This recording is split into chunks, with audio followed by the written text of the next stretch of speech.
these radicals believe is central and common to all such nations. Lowest common denominator, by the way. If you want to read more about the federal curriculum, Alan Quist's book, Fed Ed, is a must-read. But let's start with the curriculum. It opens by telling you the primary purpose of this textbook is not to fill your head with a lot of facts about American history and government. Well, at least they admit it.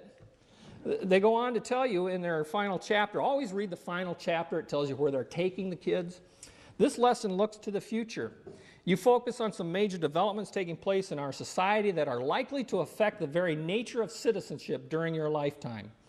When you complete this lesson, you should be able to explain how our nation's greater interdependence with the rest of the world is changing the pattern of civic loyalties.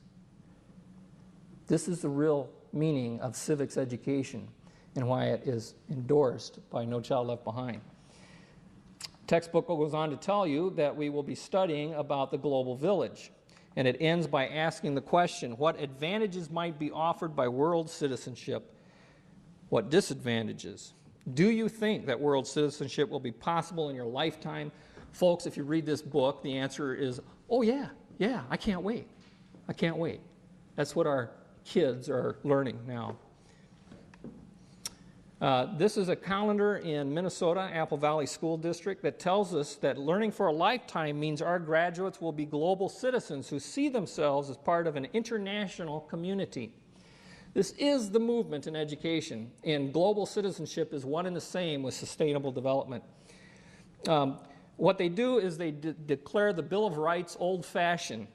The fundamental and lasting as its guarantees have been, past tense, the U.S. Bill of Rights is a document of the 18th century reflecting the issues and concerns of the age in which it was written. They go on to explain then that they are considered negative rights because they prevent the government from acting, which is true, but they go on to teach that it is doubtful that the founders had in mind an uncritical acceptance of the wisdom of the past. And it is within the sovereign authority of the American people to revise or abolish entirely the Bill of Rights. Now that I told to a very conservative U.S. congressman who said, well, you know, that's true. And I said, not if you believe that these are unalienable God-given rights. Only if you believe that they are given by man. And he was like, you know, you're right. I never thought of that. This was a U.S. very conservative congressman. What did they promote? The positive rights, the Universal Declaration of Human Rights. Why? Because instead of preventing the government from acting, they require it to act to ensure such things as economic security, health care, and a clean environment for its citizens. Isn't that wonderful? Well, see, folks, this is exactly what we're teaching and assessing our children, to ensure that they now believe it's government's responsibility to give us security, health care for all, and a clean environment. Government becomes God. Did you know, by the way, the Declaration of Human Rights declares a new God? Where do rights come from under the Universal Declaration? Article 29.3 says, these rights and freedoms may in no case be exercised contrary to the purposes and principles of the United Nations. It enumerates your rights and then it takes them away. Government becomes God. Now, what is the duty of all followers of God? Follow God. What is the duty of citizenship? It means to serve your benevolent master. Citizenship now in the national curriculum is defined as the status of being a member of a state, one who owes allegiance to the government.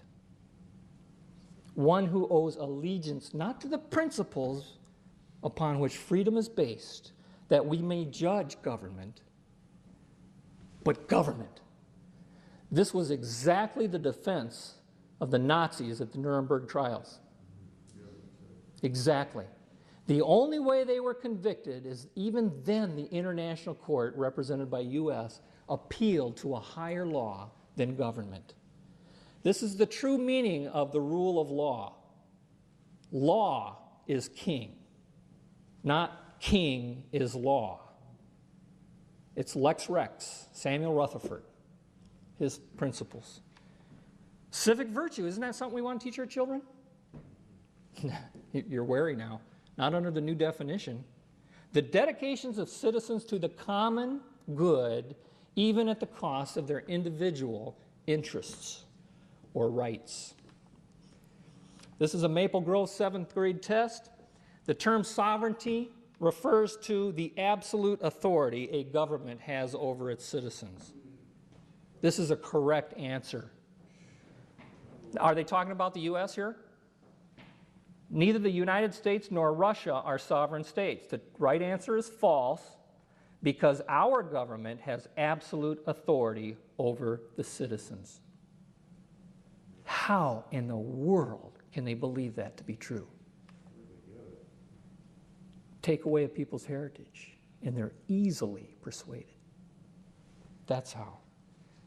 Let me play a little clip from you from the debates in Minnesota that just happened over the writing of the new standards.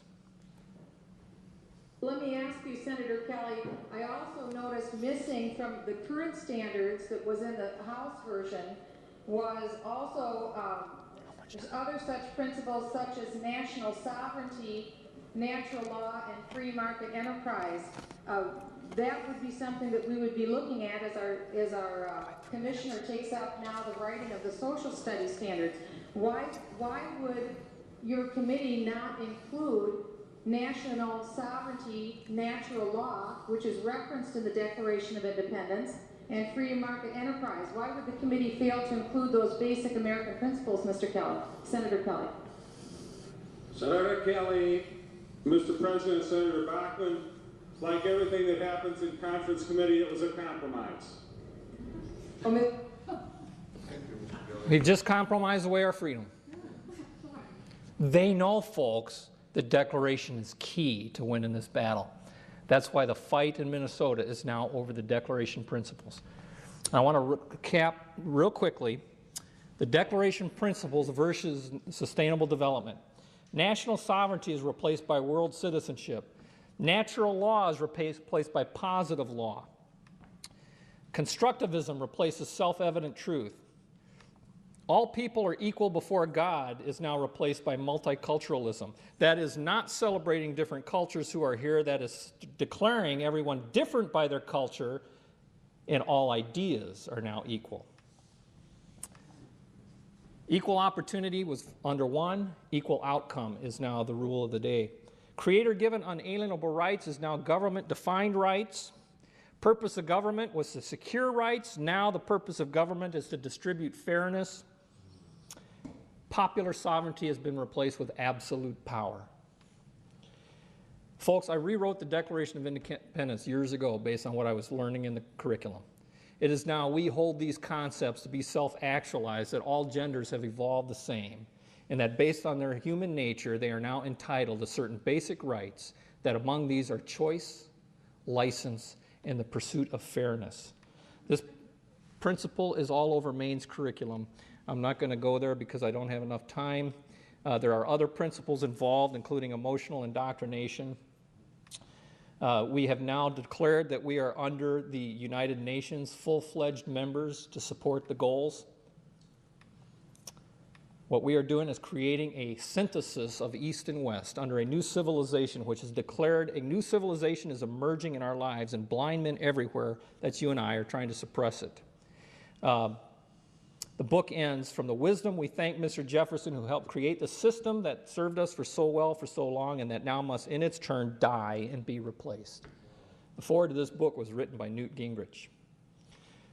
Folks, what is that system Jefferson gave us? The least religious of our founding fathers told us God, who gave us life, gave us liberty. And can the liberties of a nation be thought secure when we have removed their only firm basis from the minds of the people, that these liberties are the gift of God, that they are not to be violated but with his wrath? Indeed, I tremble for my country when I realize God is just, and his justice cannot sleep forever. George Washington also warned us in his farewell address, whatever measures contribute to violate or lessen the sovereign authority ought to be considered as hostile to the liberty and independence of America, and the authors of them treated accordingly. Folks, this is treason. Yes. And it's time we say so. Yes. Thank you very much.